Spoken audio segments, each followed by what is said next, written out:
Good afternoon, ladies and gents, and I'm back in the parish, and with my original filming of St Mary's I didn't have very long in there, but today I've got a much longer time, so can have a more in-depth filming, so I'll probably replace the first one with this. This is the parish church of St Mary the Virgin at Rotherhithe.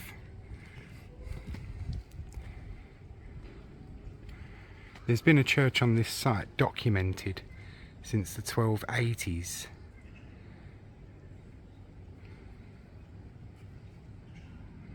The parish petitioned to have it taken down, the original church, and a new one built, because the original one was a bit closer to the river and was prone to flooding. So in the early 18th century, that's what happened, and it was taken down and replaced with this one.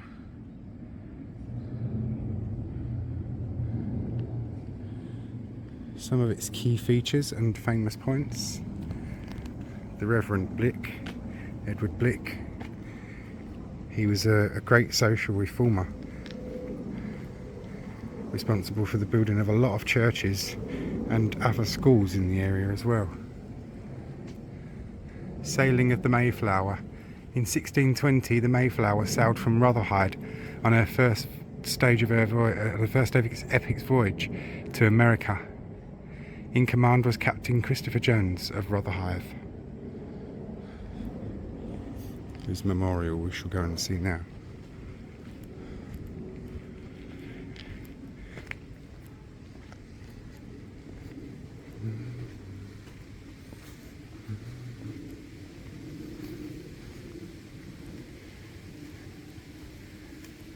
This is the memorial to Captain Christopher Jones.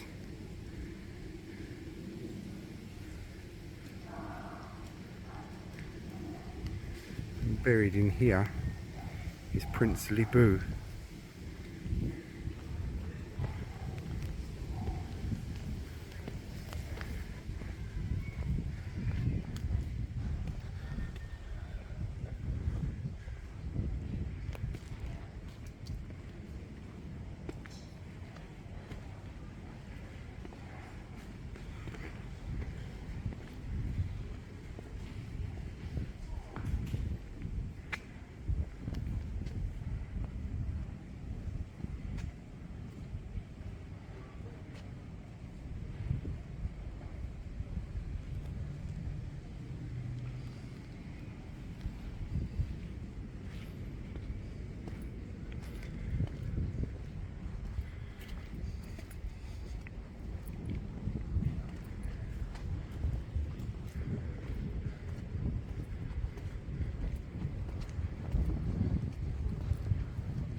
This tower, being in imminent danger of ruin owing to the weakness of the foundations, was underpinned and made secure in memory of Emily Blanche Cargom, Lady of the Manor of Rotherhithe, by her son Hubert William Culling Cargom, Member of Parliament for Rotherhithe, AD 1913.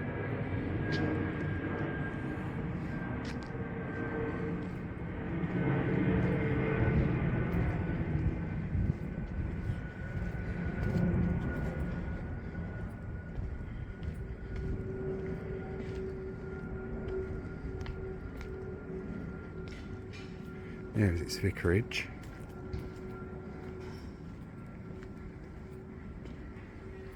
And of course its charity school.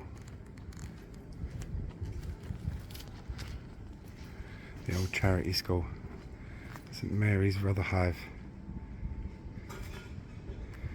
Free school founded by Peter Hill and Robert Bell. 1613, Charity School instituted 1742, removed here in 1797, supported by voluntary contributions. And just there is the old watch house where they used to have to watch for body snatchers.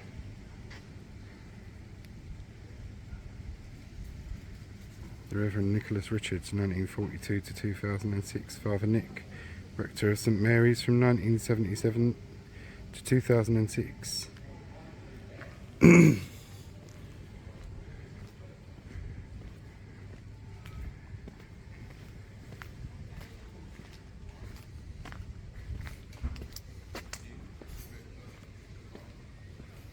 I'll walk you around that side and show you the rear of the church, and I'll pause and you'll join me back here at the front.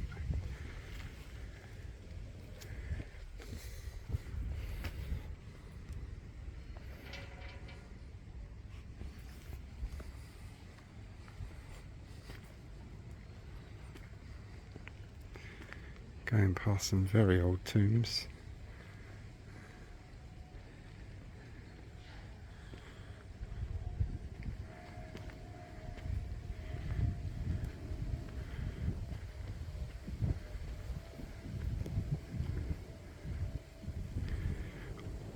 On Facebook I'll just put it on in order with the other ones. This I'll redo it, but on YouTube and TikTok it will probably appear eventually as a refilm.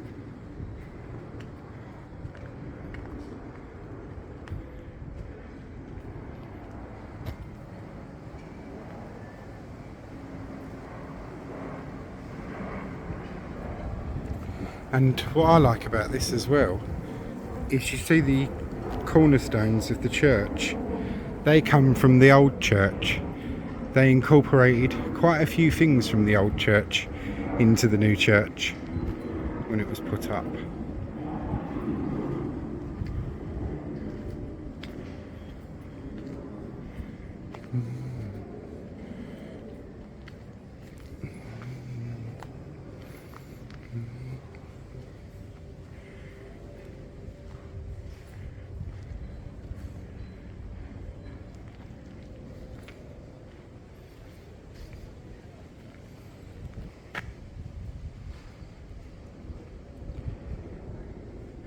Now, you'll join me back around the front and we'll go in.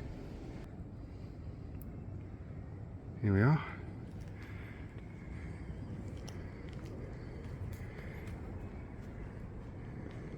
And as I say, the exterior of the church hasn't changed at all. And these pieces, these white pieces that go around the church, like the cornerstones, they were taken from the old church.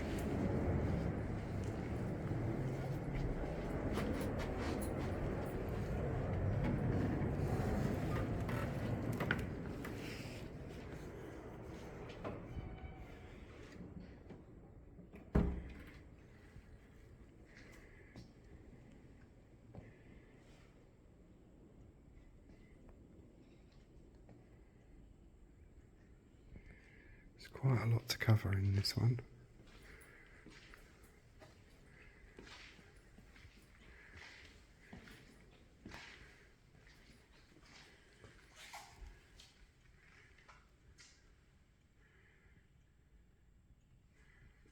Here's its baptistry and font.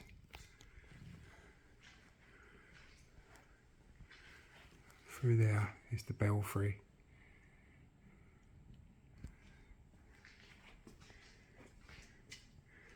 Suffer the little children to come unto me.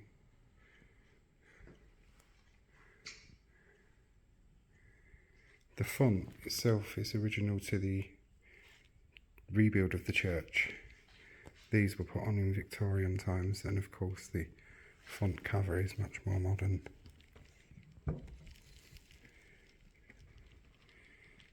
And there's the inside of your font. God, that weighs a ton.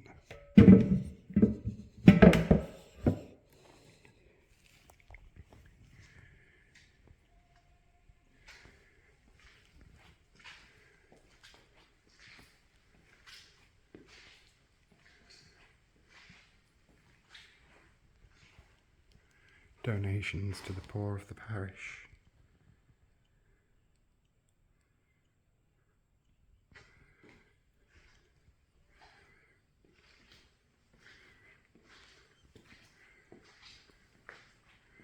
Benefactions to the charity school.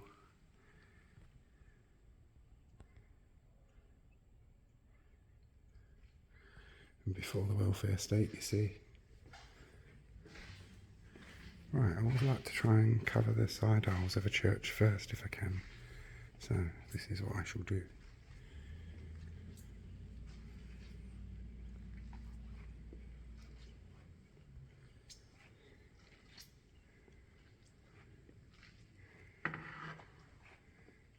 The parish chest.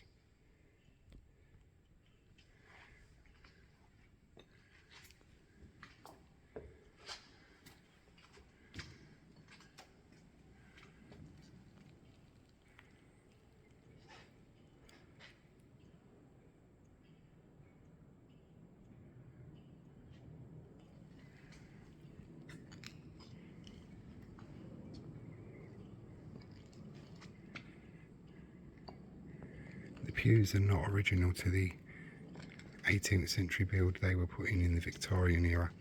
The Victorians made quite a few changes to the interior of the church.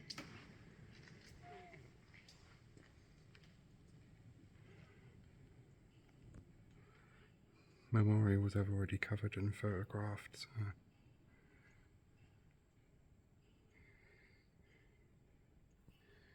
But the tour I wasn't that happy with.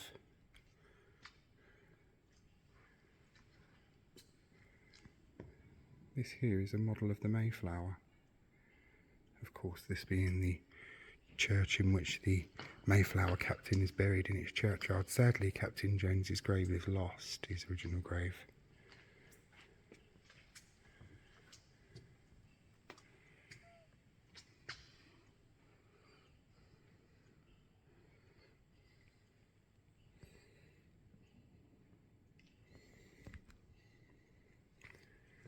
And what I like is, look, the kids have put Spider-Man and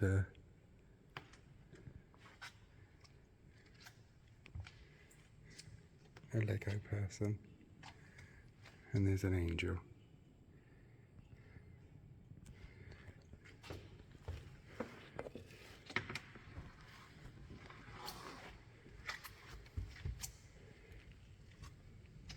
If you go around and look at this side, there are drawers. So it isn't just a decorative item, it's functional too.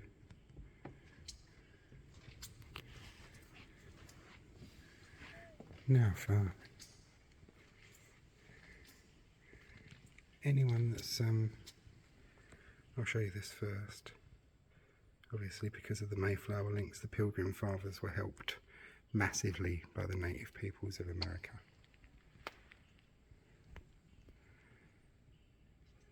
Yeah, anyone that's watched my church that's turned into an art gallery. It was originally a church set up in a spiritually destitute area. It's an art gallery now. Its entire interior is stripped out. This is a piece of that interior.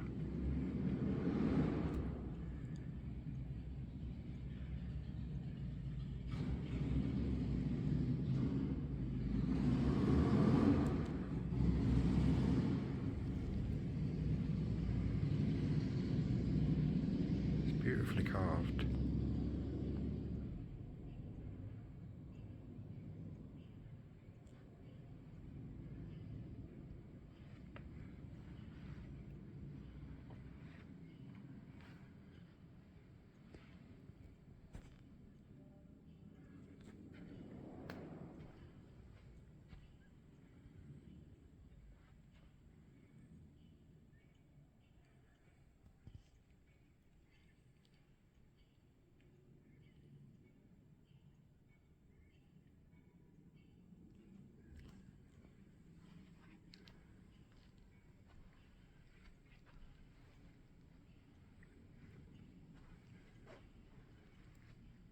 See, look, these are some of the old memorials taken down from the old church and put up in the new one. It's in Latin. Post tender supera. Next without this wall are buried Brian, Richard and Mark Alice and Elizabeth. The 3 sons and 2 daughters of Nicholas Reynolds, citizen and goldsmith of London, and of Elizabeth his wife. The said Elizabeth, their younger daughter, was married to Robert Wheatley Salter, the X day of August. That's the 20th day of August 1593, and she died the 18th day of September in the same year. Wow.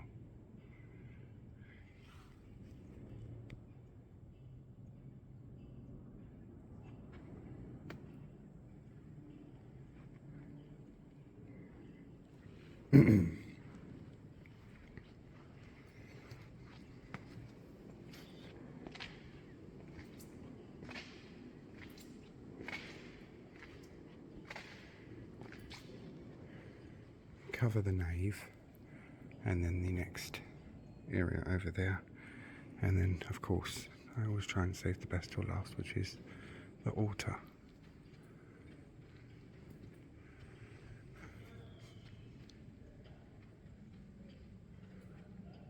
The ancient parish church of St Mary's, Rotherhithe, was rebuilt in 1714-15. Reverend Dr Lovell, rector. John Adams and Richard Steele's churchwardens. This organ was erected by subscription of some of the inhabitants of this parish in AD 1764.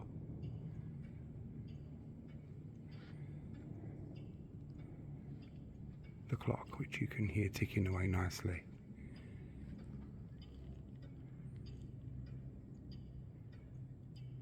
G. Gould, 136 Lower Rotherhithe, so it's locally made.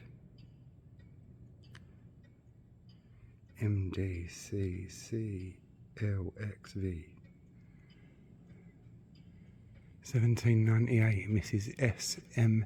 Negus, widow of the late rector of this parish, bequeathed £81 per annum to purchase Bibles and for the education of children. This church was reseated and restored in 1876.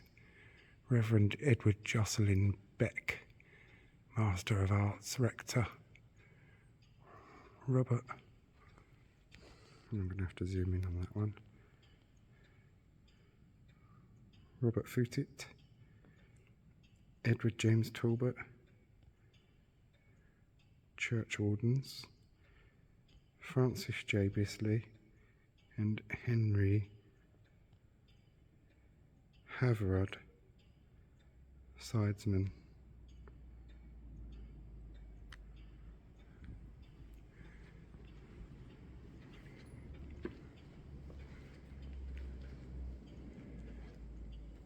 And this is where the churchwarden would have sat.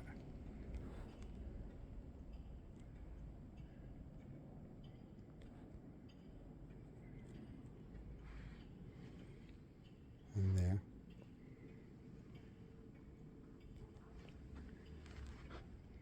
And the sidesman.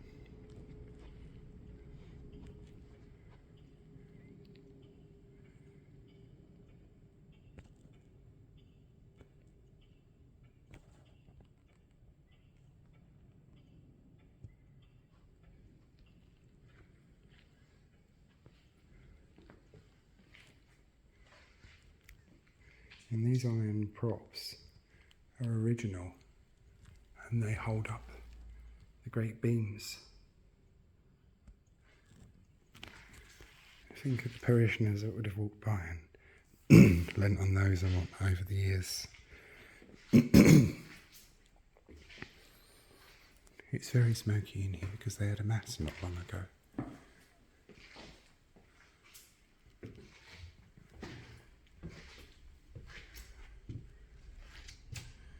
Presented by friends and colleagues in loving memory of Jenny Dickinson, nursing officer of St Olave's from 1969 to 1976. Rest eternal grant to her, O Lord, and let light perpetual shine upon her.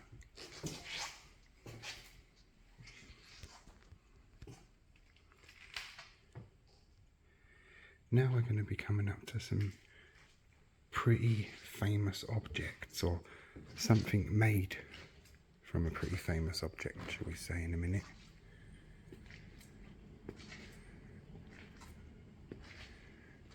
Now,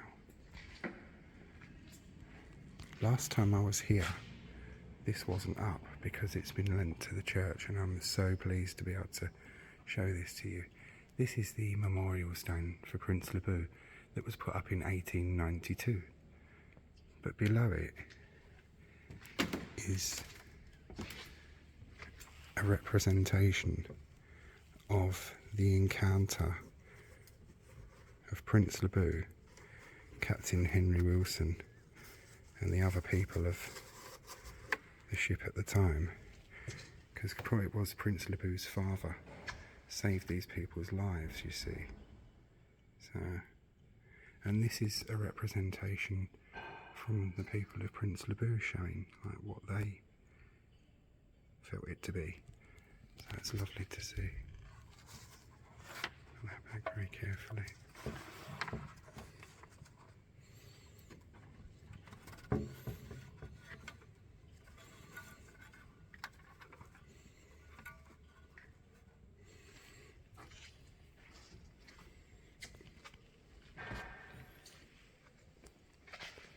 And here, this communion table is made from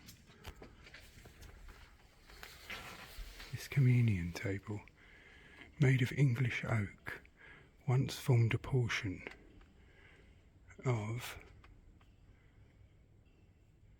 HM something ship Temeraire, built at Chatham in 1798, bore a distinguished part in the Battle of Trafalgar in 1805, and brought to Rotherhithe in 1838. So that's the pieces, this communion table, made from pieces of the fighting Temeraire.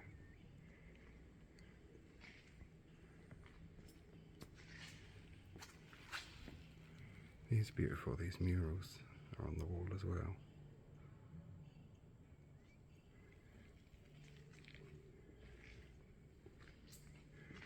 And so are these chairs. These chairs are both made from pieces of HMS Temeraire. This chair, made from English oak, once formed part of HM Noble Ship Temeraire. 104 guns, built at Chatham 1798, bore a distinguished part in the Battle of Trafalgar in 1805, broken up at Rotherhithe in 1838. England expects every man shall do his duty. That's fascinating.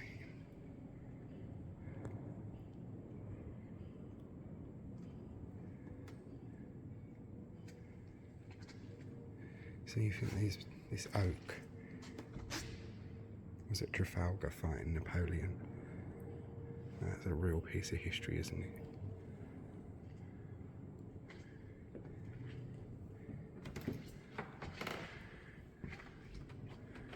And just over here, what I want to show you, of course, the Royal Arms.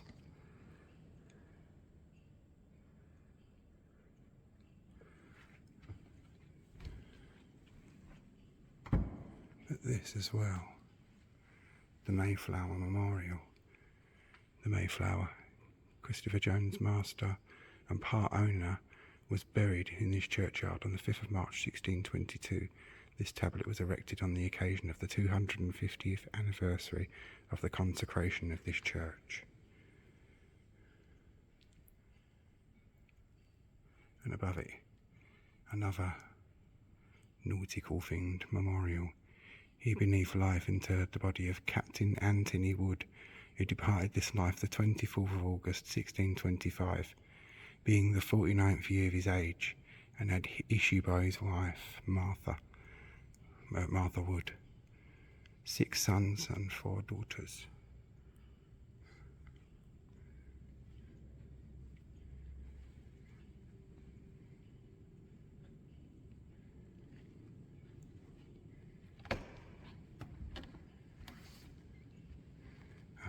There's toilets in there, thank goodness for that. I need to use the toilet, which I should have to do after this. Pulpit.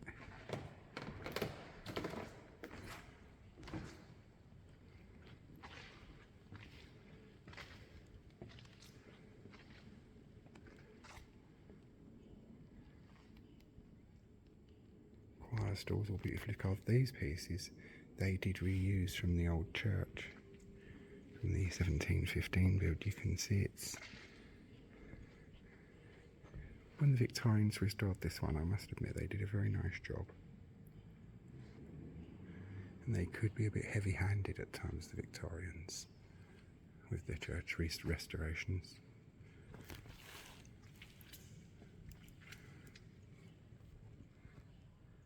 They tended to throw Gothic at everything they could.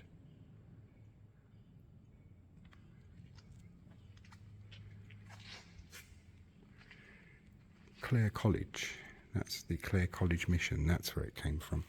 Clare College Mission, which is now an art gallery, and that's the only piece of it really, its original interior that survives.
Hope you all enjoyed that, and now you'll see some historical images. You'll see the old original church and some historical images of this one.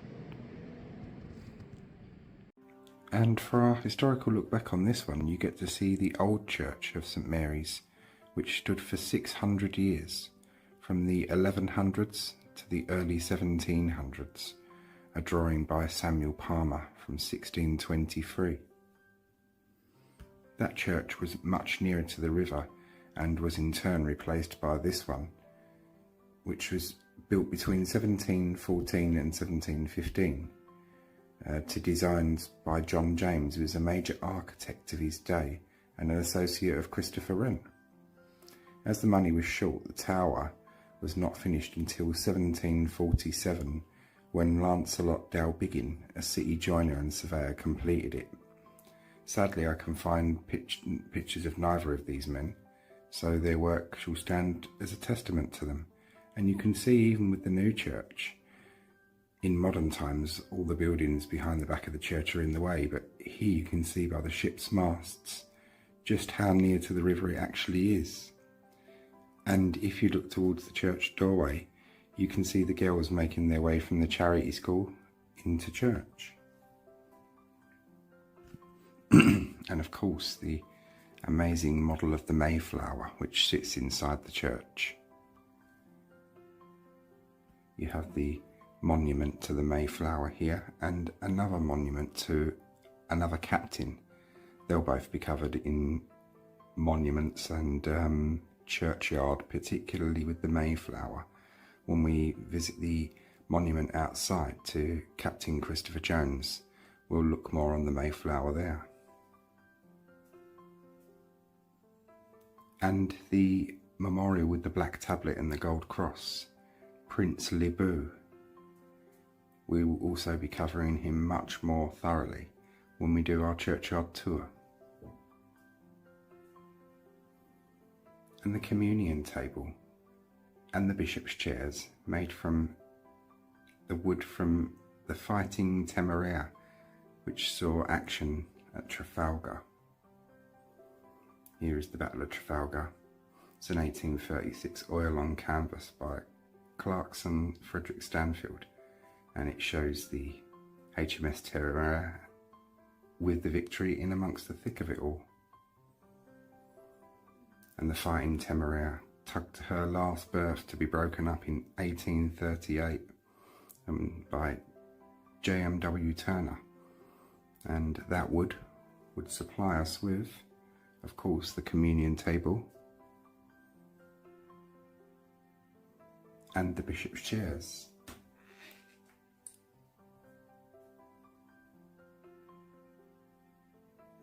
Another point of interest for this church is that in 1760, Birmingham industrialist Matthew Bolton wed his second wife, Anne, here. The two had journeyed from far from home to evade ecclesiastical difficulties. She was his first wife's sister, and the marriage was forbidden by canon law. And to avoid no objection when the banns were read, they married there.